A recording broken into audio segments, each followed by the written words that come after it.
What's up, YouTube? Coming at you with an updated deck tech on my Esper control deck that I did my first review about on Tuesday of last week, I want to say. It was sometime early last week. I don't remember the exact day, but I want to say it's Tuesday. But this week I've got a brand new kind of iteration of the deck. Brand new iteration being the change of 5 or more cards and the presence of a sideboard. So we can actually talk about the sideboard this time because I do have the cards to back up what I'm saying. I guess we will dive right into the spells first, and then we can go ahead and do the lands, which won't take very long. So spells, namely creatures, I've got one Snapcaster Mage, very versatile. I don't really need to talk about too much about this card. I can maybe see 2, but no more than 2, just because a lot of your cards have flashback, and a lot of the times you're running enough copies where you don't need to use it for Snapcaster. You don't need to have to Snapcast it back from the yard. So that's that. Finishing off our creature suite, we've got 2 Lingering Souls. I had 3, but I decided to go down to 2 because Thundermaw Hellkite so big in standard right now. It is unbelievably ridiculous how big of an impact that card made in standard. So I cut down on a copy, but it's still very good as a turn 3 play to prevent some of that early damage from aggro decks and help you find your sweepers, especially if the creatures don't have trample. That means that their big creatures are effectively blocked by these 1/1 spirits. So that's our creatures. Next we've got planeswalkers. We've got 6 total planeswalkers in this deck. 3 in the form of Jace, Architect of Thought. Still a very good card, still very relevant. His abilities are still incredibly good. -8, maybe not so much, but card advantage right off the top, -2. +1 slows down those aggro decks, especially if you go turn 4, Jace +1, go to 5. You know, you don't really want a -2 because you don't have the mana to do anything with the cards that you just obtained. But yeah, still very good card. I saw 2 wasn't enough. I like 3, and put the third one in there just to, you know, have 3 to play with. Next, we've got 2 Tamia the Moon Sages. Very, very easy choice. I had 1 in the previous iteration, but the other one was in the form of the Sorin. However, the Sorin wasn't really where I wanted to be. Everything that Sorin could do, Tamir could do, but better, pretty much. She's a very good answer to the Thragtusk, which is why I kept the Sorin in the previous deck. But if a Thragtusk somehow manages to get trample, well then the Sorin becomes a lot less effective. Whereas Tamio just, you know, deals with threat primarily, and then, you know, that's all good and done. Ability for her to generate card advantage, awesome in control. Emblem, freaking amazing. You get that off and you pretty much win the game, especially if you have like Sphinx's Revelation in your hand. Next we've got 1 Jace Memory Adept to finish off the Planeswalker suite, and I just noticed that all these Planeswalkers started off with 4 loyalty counters. So, did not know that before, I do know now. So, Jace Memory Adept, one of being just because he can end the game very quickly, especially against aggro decks. You don't want to stabilize and then kind of not be able to kill them and let them regain cards to put in their hand, and then, you know, they can burn you out for the last bit of damage. So Jace Memory Adept significantly shortens the clock, and that's why I like him. Next, we'll go right into the counter suite, and that is consisted of 3 Dissipates. A lot of versions are running 2, however, I still think Dissipate's very good, plus I'm a man of my counters, and I like 3, especially with Snapcaster Mage. I know Caverns and Souls is very big right now, but, you know, it's just kind of personal preference, and I'm going to stick with it. So we'll move these cards down a little bit, and then we'll go into our next kind of subcategory, which are draw spells. I've got 3 Think Twice, very good card, even in the late game. But in the early game is where it especially shines, to help you hit those land drops, and which is very important in control decks, and that's why I like them. Very, very familiar with this card. I really like it. Next we've got not 1, not 2, not 3, but 4 Sphinx's Revelations. This is starting to become the standard in a lot of control decks. Sphinx's Revelation especially very important in this deck because it's your only source of getting life.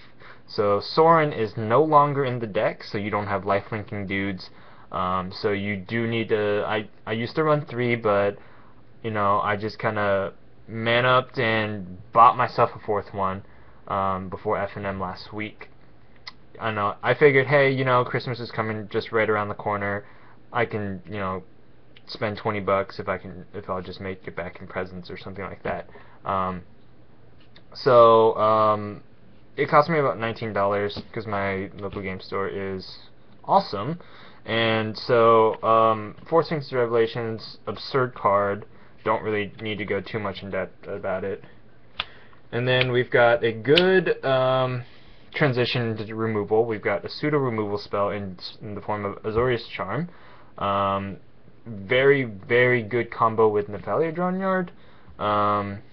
If you don't know, they attack with a creature, you Azorius Charm it to the top of the library, and then end of turn you Nephalia Drownyard them, or whenever you have the mana between the end of that turn and your next turn to Drownyard them, so they mill the top 3 and never see the card. So very good card. Good against Thundermaw Hellkites, because you know people are expecting just, hey, you're losing value because you're putting a 5/5 haste guy, which I can just cast next turn and attack you again with it. But that's not going to happen because you have Nephalia Drownyards. And then the cycle ability, you know, always good to draw cards in your control deck. And then, so removal spells, we've got 2 Detention Spheres, Catch-All O-Ring, like O-Ring on steroids, very, very good card. Don't really need to say too much about it. We've got 3 ultimate prices. I decided ultimate price was 3 was the correct number to be at with ultimate price, just because Thundermaw Hellkite is really ridiculous right now, to say the least. And you know, I like 3. It's kind of restricted in some of the against a lot of the current creatures. However, it's still the best target removal we have right now, and you know, you gotta run at least a couple copies, right? And in an Esper, that's the beauty of this deck. You can splash black to get your target removal spells. And then last but not least, we've got a Sweepers, 3 Supreme Verdicts, self-explanatory, can't be countered, very good. And then we've got 3 Terminus, Miracle, very relevant because you've got 3 Think Twice, 3 Azorius Charms, and sometimes you can hold up the last mana and, you know, try for that Miracle with the first card from Sphinx's Revelation. But yeah, not being able to kill creatures or destroy creatures gets around a lot of Undying spells, and Instant Speed Miracle is still a thing, I guess. So, we will go right into lands, which I won't talk too much about, just because I've worked with the land base and this is where I like it. So, we got 4 Glacial Fortress, 4 Drowned Catacombs, 4 Boom Isolated Chapels, 4 Hallowed Fountains, and then I guess I'll move these down, and then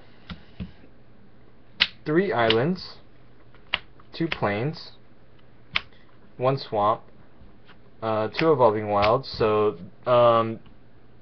basics, we've got essentially 8 basics up here, and then we've got 4 more in the form of hallowed fountains because they do count as plains and islands. I don't want to say that, I'm not going to say that Esper's mana base is the best, because it certainly is not. It's definitely missing the watery graves and the what is it, the godless shrines from that'll be out in Gatecrash. However, I think the mana base still is good enough to run, you know, Esper decks, and you know, that's why I like it. Evolving Wilds doesn't only serve to find you your correct mana source, it also is very good if you pitch some cards with Jace to the bottom of your library that you don't want to remain in the bottom. You know, you've got 2 Evolving Wilds to get that shuffle effect going, even if you don't even have a target for it. Hopefully the late game does not last that late, and you still have basics in your library to search for, though. And then last but not least, we've got 3 Nephalia Drownyards, just because they're your main win con in the deck. They're very good right now because, you know, everyone's gaining an absurd amount of life, and you know, you don't have to keep up with that. You can ignore their game plan completely, and you just go, boom, I'm just going to mill you, and you are dead. So that's why I like the card, and you run 3 copies. You don't want to run 4. I found that 4 is a little too excessive, especially with the colorless land count in the deck. You don't want to run into too many colorless lands. So because the mana base is still fragile. And then we'll dive right into the sideboard. Hopefully this won't take too long, and hopefully you guys aren't bored of the video by this point. And I know it's hitting the 12-minute mark, but we've got 1 Nephalia Drownyard. You board in the 4th one, go up to 28 lands in the control mirror where you want more lands, and then the colorless won't hurt you as much, because really the control mirror is just all about Nephalia Drownyard. This card is the best card in that matchup because there are very little ways to interact with Nephalia Drownyards in the current standard meta. So that's why we've got that in there. Next we've got Rest in Peace times 3. Where's the 3rd one? It is stuck to the 2nd one. So Rest in Peace times 3. You give the bird to essentially all the flash decks if this resolves, because their pikes are useless, their snapcasters are useless, except for, you know, ambush vipers, and a lot of their flashback cards are useless. And I mean, your flashback cards are useless, but I am more than happy to trade 5 flashback cards in my deck for all the flashbacks in their deck, their 2 dead cards in the form of Runechanter's Pikes, and, you know, half a card each from Snapcaster, so that makes another 2 for the Snapcaster, really the important effect of Snapcaster. So, also very good against zombies. I would say you've got other cards to side in against zombies first before you even think about siding these in. But also, you know, it hits Gravecrawlers, it hits Gerald's Messenger's Undying, it hits. That's pretty much it. So yeah. We've got the 3rd Detention Sphere in for aggro decks. We've got it in for control decks. We've got it in for a plethora of decks. Maybe except Blue-White Flash, because Detention Sphere, or any Flash deck, I guess, Detention Sphere is very lackluster against, like, Geist of St. Tract, against Thundermaw Hellkites, against, you know, Restoration Angels, because you don't have the ability, like Bant, to flash in Detention Spheres via Alchemist Refuge. And then next we've got kind of an odd choice, but it has worked out very well for me. 3 Deathwinds. So if you don't know what Deathwind does, look it up quickly. It is a X-Black instant speed spell from Avacyn Restore. Target creature gets -X until end of turn. So these were Tragic Slips and Feeling of Dreads, but you know, decided to cut those completely. These will handle an Aristocrat well. These will handle Thundermaws well, surprisingly, and these will also handle very early aggressive creatures such as Thalia. So kudos to Deathwind, and it has just, it's just been a great card all around for me. So next we've got 1, 2, 3, 4 negates. You guys are probably wondering, come on man, why are you running all 4 negates? Like, can't you just run like a Dispel or something? I could run a Dispel, but Dispel is very limited and that only counters instant speed spells, and I like my counters to be as broad as possible, which is why I run 3 Dissipates. But the 4 negates really come in situationally against Blue-White Flash. They come in against control decks. They come in against can't really think of any other. Tokens. Tokens, they're also very good against tokens, where all their threats come from instants or sorceries, or planeswalkers, in the form of Sorin. So very good card.